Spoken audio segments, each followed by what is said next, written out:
Who makes Europe's worst trains? Some might say Ansaldo Breda, others may point to CAF. And then there's Talgo, a company famous for rough riding trains and some, let's say, questionable design decisions. So when the Danish State Railways announced they were ordering brand new Talgo carriages, I was immediately curious. Was this going to be another complete disaster, like a certain other recent Danish train purchase? Well, here the Talgo carriages are, and it's safe to say, I wasn't very surprised by these trains.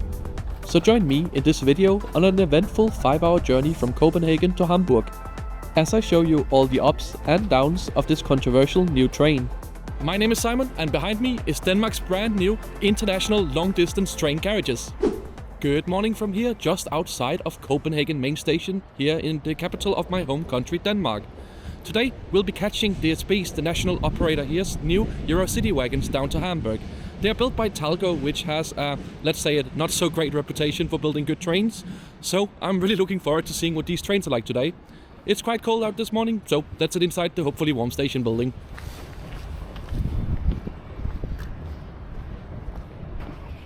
The main station here in Copenhagen is located right in the city center, next to the famous Tivoli Gardens, with the beautiful modern-day station building dating back to 1911. Inside the station's main hall, you'll find it beautifully decorated with Danish flags running along the sides, as well as a large Christmas tree right in the center of the station. As you'd expect in the main hall, there's also plenty of stores as well as a good selection of food outlets. But perhaps my favorite thing is the model railway. And I can spy from up here, they've done some changes to the model railway, so let's go and check that out. It's been covered in snow for Christmas time. And I mean, no matter how old you are, who doesn't find a little joy in watching some trains run around on a model railway?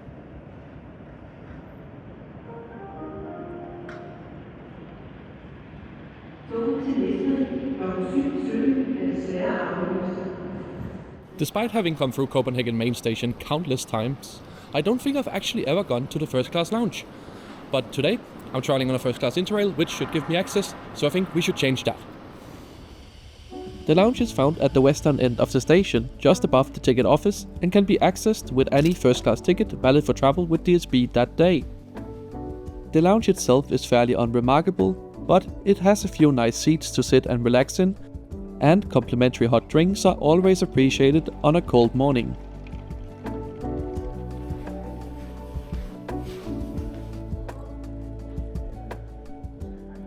It's not the most glamorous or anything first class lounge, but getting a free coffee is always a nice treat. Now our train will depart in about half an hour, so let's head over towards the platform. And as I was about to learn, our train actually wouldn't be departing anytime soon, but down to platform 5 we go. Our train has a scheduled departure time of 8:22, which is right in the middle of rush hour, meaning the platforms this morning were quite crowded with people waiting for their train. Copenhagen main station is the busiest on the Danish railway network, with lots of trains going in and out of the station every couple of minutes. And I thought our Talgo train was just about to pull into the platform, but then, just around 10 minutes before departure, a delay appeared that kept going up a minute every minute, which usually indicates that the train has not left the depot on time. And as suspected, a couple of minutes later, a full-on 45-minute delay was announced. Well, it seems like they have some technical difficulties with the train this morning, as it's just been delayed by 45 minutes. So now I guess we just hang around here for longer. So there was really not much else to do than just wander the platforms while the sun rose and covered the station in daylight. The 8:22 train to Hamburg will depart from platform 5 in approximately 20 to 25 minutes. I'm honestly not too surprised it's been delayed. The trains have been in service now for roughly 2 months-ish, and from what I could read online in the Danish railway forums and various Facebook groups, is that these trains have basically been rushed into service before they were ready. This situation is basically that DSB has borrowed some carriages from Deutsche Bahn, the old IC1s, and those need revisions now, so they have to be taken out of service. and because of the rollout of new digital signaling in Denmark, many of the former IC3s that were used on the route, they have had their signaling systems removed for Germany. So basically, if there's no Talgos, DSB and Deutsche Bahn have no trains to run to Hamburg.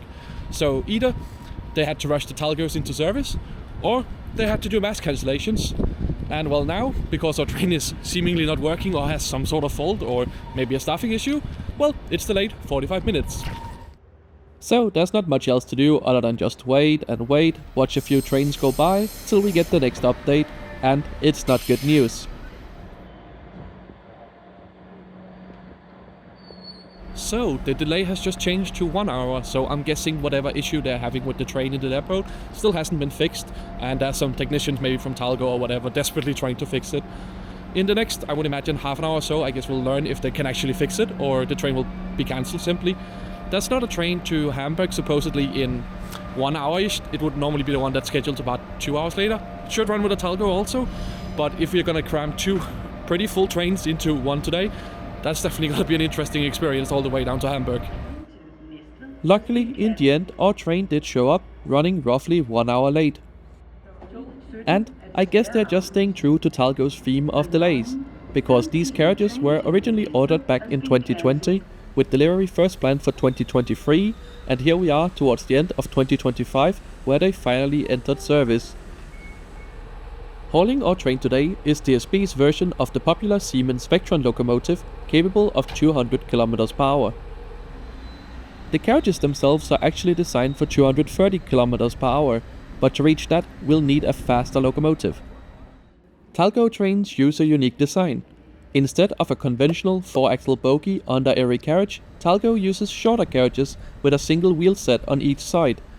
This makes the trains lighter, cheaper to build, and allows for a more accessible low-floor design throughout the train. That said, however, this low-floor approach is probably not the right choice for the Copenhagen to Hamburg route, but more on that later. Talgo's design, at least historically, has been very controversial, thanks to serious issues with ride quality, track damage and bogie cracks. So I am excited to head on board and finally be trying out this brand new model. As I didn't have a seat reservation for the journey today, I was very happy to find an available solo seat here in first class. And just a couple of moments later, we closed the doors and departed Copenhagen's main station at 9:27, running 65 minutes behind schedule.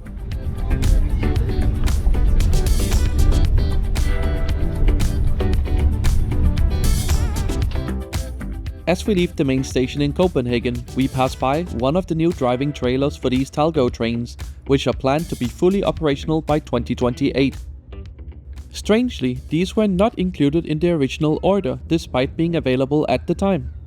Instead, DSB planned to run the Talgo carriages with a Vectron locomotive at each end. That decision directly contradicted DSB's public reasoning for choosing Talgo in the first place. Dragging around a dead, heavy and expensive Vectron locomotive all day does not align with the claims about the trains being significantly lighter, more efficient and more environmentally friendly, especially given their competitor Siemens did submit a bid with cab cars. The rail industry magazine Revolution asked DSB about this back in 2020, and DSB simply dodged the question. Overall, this entire order has been surrounded by a lot of unanswered questions, but in the end, DSB ended up ordering 16 rakes with 16 cab cars to be hauled by 16 Vectron locomotives, with a lot of these carriages and cab cars being purchased presumably at huge discount as compensation for Talgo's delays. I don't want to go full conspiracy mode in this video, but combined with what I've read over the years and my poor experiences with Talgo trains elsewhere, I went into this journey with very low expectations. I'll leave a few relevant links in the description if you want to dig deeper into the Talgo order. And safe to say, the biggest surprise of the journey was just about to unfold. As we have now entered the Copenhagen to Køge and Ringsted high-speed railway line, we can begin to accelerate up towards 200 km per hour. I'm surprised I'm saying this, but these train carriages are smooth. No loud bumping noises or strange humping forces like on other Talgo models. Sure, it's not quite as smooth as a new Chinese high-speed train at 350 km per hour, but it is perfectly fine to the point that had I been reviewing any other train than Talgo, I would not have made such a big deal about it. My expectations were low, but I will say I'm pleasantly surprised. The train's pretty quiet and it rides better than expected for sure.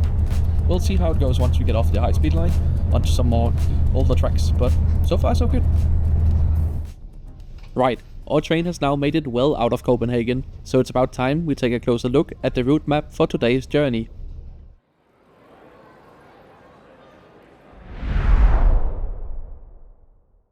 We are on board Eurocity train 393. Leaving Copenhagen, we'll be making 5 intermediate stops taking the 505 km long route west via Funen and Jylland, before turning to head south towards Hamburg. The trip is scheduled to be covered in 4 hours 46 minutes, giving the train an average speed of 106 km per hour. Our train is now making its first station stop here in Ringsted. Ringsted is a major interchange station on the Danish railway network, and also the starting point for the railway line down towards the under construction Fehmarn tunnel. Once this new tunnel linking Denmark and Germany opens in 2030 something, it will cut journey times by rail to Hamburg from today's around 5 hours to roughly 2.5, greatly improving rail connectivity between Germany, Denmark and the rest of Scandinavia. We are now traveling along the Western Railway line, heading for one of 3 impressive water crossings on today's route. But before we get there, the crew came around with the complimentary service here in first class. This consists of a small paper bag containing a bottle of water as well as a small sandwich, with a tomato basil cream cheese filling between 2 pieces of Swedish knäckebröd. Nothing too substantial, but it is still a nice gesture. So in addition to the small snack box we just got, the staff also just told us in the other first class carriage there's free coffee and tea. And as I had a fairly early start this morning to film the station intro and everything in Copenhagen, some coffee would be much appreciated. It's what we would describe in Danish as høflig selvbetjening, meaning you're welcome to help yourself to a warm drink at any point during the journey. And while DSB opted not to fit these trains with a dining car, there is also a small vending machine area inside the train, which we will check out later in the video. But now, our train is just about to enter the Great Belt Fixed Link, taking our train from the island of Sjælland across to Funen.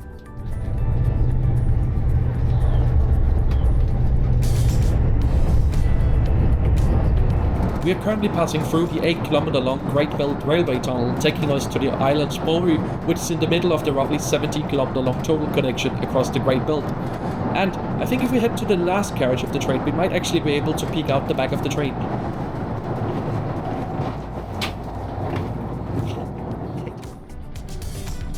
And indeed, all the way at the back of the train, there is one small window allowing a rare opportunity to experience the tunnel from a different angle. We quickly traverse the 8 kilometers underwater and emerge in the middle of the Great Belt Strait on the tiny island of Sprogø. Here we can see the tall and steep road bridge, taking the motorway traffic high above the large ships that traverse the strait. The railway line was built as a tunnel rather than a bridge because of the gradient needed to stay clear of the ships. On a bridge it would simply have been too steep for freight trains, where with the tunnel even heavy freight trains can cross the route without issue thanks to the delivery of some modern powerful freight locomotives. The Great Belt Fixed Link opened in 1998 and helped bring the country closer together. Today, crossing the 17 kilometers over the strait is a trivial task and is just done in a matter of minutes. And now, as our train comes off this slightly less impressive 6 km long western bridge, we have completed the crossing. We will now speed halfway across the island of Fyn to its largest city Odense, our next intermediate stop. But before we get there, let's have a look at the seats here in first class. These seats are largely similar to the ones found in second class, but they are slightly wider, have better legroom, and in general just are a bit more spacious and comfortable. The seat itself has a lot of nice features, including a large tray table as well as a smaller flip-out device holder with grooves for different viewing angles. I also really like the small drinks holder, which is a great addition to the seat. Standard features like a reading light, power outlet, and coat hooks are also available, alongside a regular window blind. The seat itself features a nice padded and winged headrest, although I do wish DSB included a soft pillow like on Deutsche Bahn's version of this seat. The seat itself features a comfortable ergonomic design that strikes a good balance between padding and support. It's comfortable enough for a 5-hour journey down to Hamburg, but it's not quite up there in the league with the best newer first-class seats you'll find on trains in Europe, such as the ones on the Comfort and new Railjet or the ICE 3 Neo. The seat also offers a good amount of recline, which helps make it more comfortable for relaxation, and it's also nice to see the inclusion of a footrest. The legroom is excellent, and overall it's not a bad seat at all. We are now approaching Odense, travelling on a completely regular railway line, and the ride quality remains fine even on older tracks. I honestly did not think it was possible for Talgo to achieve this with their wheel design, but I have to say I'm impressed. One thing I however wasn't impressed with, and I'm frankly shocked that nobody at DSB objected to, is these horrific text-to-speech AI automated announcements. Just listen to this. Change here for trains towards Svendborg and trains that stop at stations between Odense and Middelfart. Please make sure you have all your belongings before you leave the train. The train does not stop between Odense and Kolding. Not only are the announcements horrifically loud, the voice sounds unpleasant, choppy, fake, and the pronunciations are completely off. Odense, really DSB? I mean, the announcements are so bad that I even overheard the English-speaking couple sitting across the aisle from me saying, I hope it's just the English ones that are this bad. Now we are here in Odense, where we make another brief stop to pick up some more passengers, but we quickly get moving again as we are still about an hour late. Now I would normally tell you about the Danish Railway Museum that's visible as the train departs Odense, but my audio got ruined by the just as horrific automated Danish announcements. Velkommen i Eurocity-toget til Hamburg Hovedbanegård. Vi fortæller om rejsen undervejs. Vi ønsker dig en god tur. Our train is now speeding past the small villages and towns on the western side of Funen, eventually reaching the delightful town of Middelfart, where we have to slow down to a sort of middle speed to cross over the Little Belt on the creatively named Little Belt Bridge.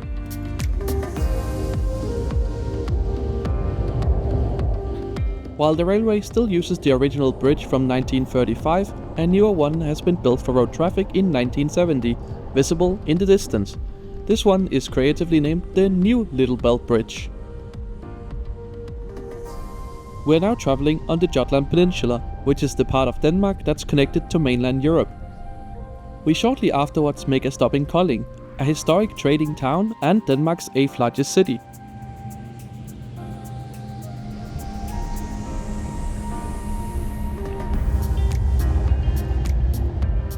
We continue our journey from Kolding, shortly afterwards turning to head south towards Hamburg.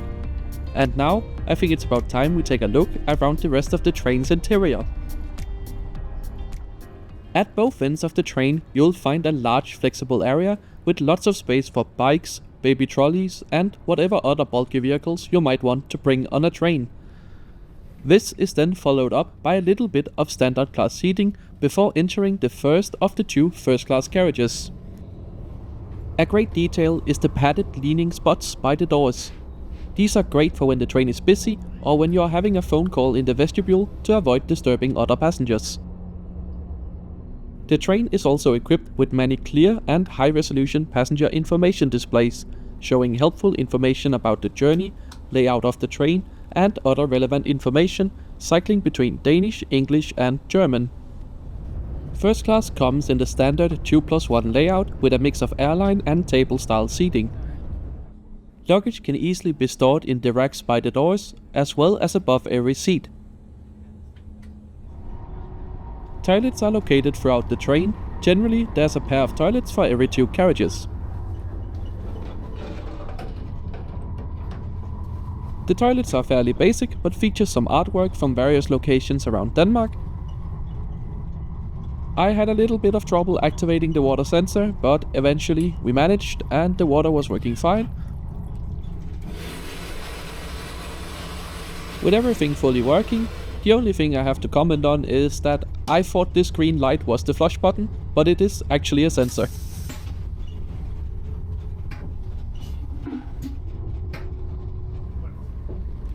After the 2 first-class carriages, we get to the vending machine area. It pretty much only offers hot drinks, sodas and unhealthy snacks. I'd say it's just about acceptable for the Copenhagen to Hamburg route, but if DSB realize their plans on running these carriages all the way to Oslo and Amsterdam, the current vending machine offering is frankly quite poor. Deutsche Bahn have for instance managed to fit a small bistro on board their version of the Talgo carriages. The rest of the train is second class in a standard 2+2 layout with a mix of table and airline style seats. Overall, I think the interior itself is fine and adequate for the Hamburg route, but to me the design itself is a bit too cold and industrial. Inside the passenger compartments almost everything is white or various shades of grey, with bright white lights. And when the scenery outside is also grey, as it often is in Denmark, it just makes the whole train feel dull and drab. It gives me associations to a hospital waiting room. Companies like SJ or Deutsche Bahn or even SAS the airline use similar grey color palettes in their interiors, but they add a few brand colors and warmer lighting and paneling, which just makes the carriages feel much more cozy and relaxed. The design DSB have gone with just feels a little bit too cold and clinical for my taste.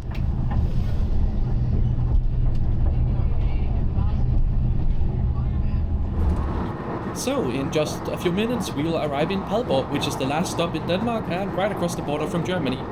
And here something interesting will happen, as we can only alight the train in carriage 18. The main benefit of Talgo's design is that supposedly it's more accessible, because it's low floor throughout the entire train. And while that sounds great on paper, on the Copenhagen to Hamburg, that's a bit of an issue with that design, which we'll see here in Padborg, and I'll explain a bit more in just a couple of moments.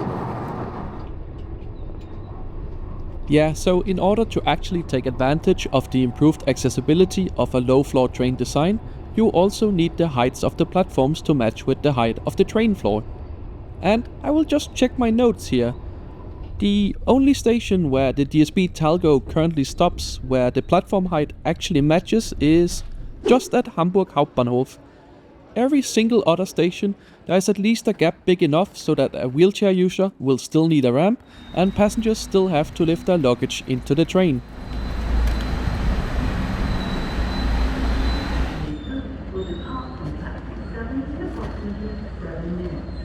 In Padborg, the platform is actually so low that in order to get passengers in and out of the train, they have had to get a ramp specifically designed, as otherwise the gap would be too big between the door and the platform. This is something a more conventional train design does much better, as they usually have a whole stair structure that goes pretty much all the way down to the ground, making it no problem to board a train pretty much anywhere, even in a place like Padborg with very low platforms. In many ways, DSB have either been sold a lie or is currently selling a lie about these trains being more accessible.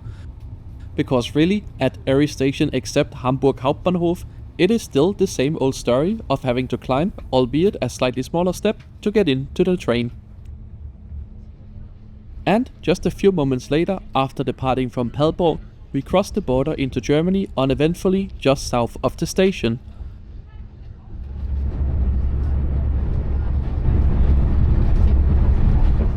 Our train is now speeding through the Schleswig part of the German state of Schleswig-Holstein, where not too long afterwards we make our last station stop before Hamburg. This is Schleswig, the town, not to be confused with the region or state with a very similar name. Our train is still roughly 1 hour behind schedule, so the stop is once again brief and we quickly get going again. The next major town on the route is Rendsburg, and while our train doesn't stop there today, it is home to the last of the 3 major bridge crossings on today's route. In the distance the Rendsburger Hochbrücke appears, and some of you eagle-eyed viewers might already think, how is our train gonna get up there?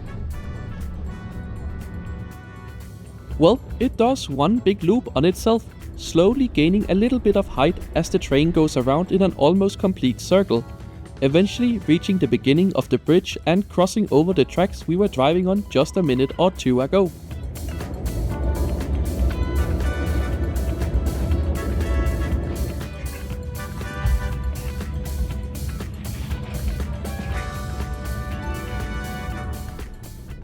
The bridge opened in 1913 after the expansion of the Kiel Canal, which had become a very important trade route and shortcut to the Baltic Sea. This necessitated a way for ships and trains to be able to pass each other without disruption, hence why the bridge had to be built up so high.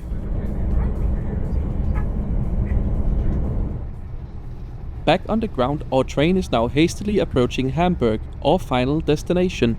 So it's about time I start summarizing my overall thoughts on these new Talgo carriages. And I have to say, I was pleasantly surprised. Sure, my expectations were probably set around this train being a complete disaster, but in reality, the train is basically just fine. The ride quality is acceptable, and so are the seats and onboard amenities. Yes, the carriages are currently very unreliable, and they definitely have some quirks, like the air conditioning and brakes being quite loud for brief moments under certain conditions. But to be fair, most of these issues, including the horrible announcements, feel like things that can realistically be ironed out and changed over the next couple of months. To me, this train feels like DSB back in 2020 wanted to order the cheapest possible acceptable train to run between Copenhagen and Hamburg, and that's exactly what they got.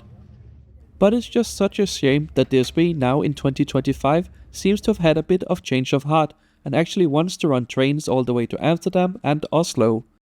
Because the new Talgo carriages, and especially the DSB interior, just isn't quite up to the same standard and level as other new European long-distance trains from the likes of České dráhy, Deutsche Bahn and SJ.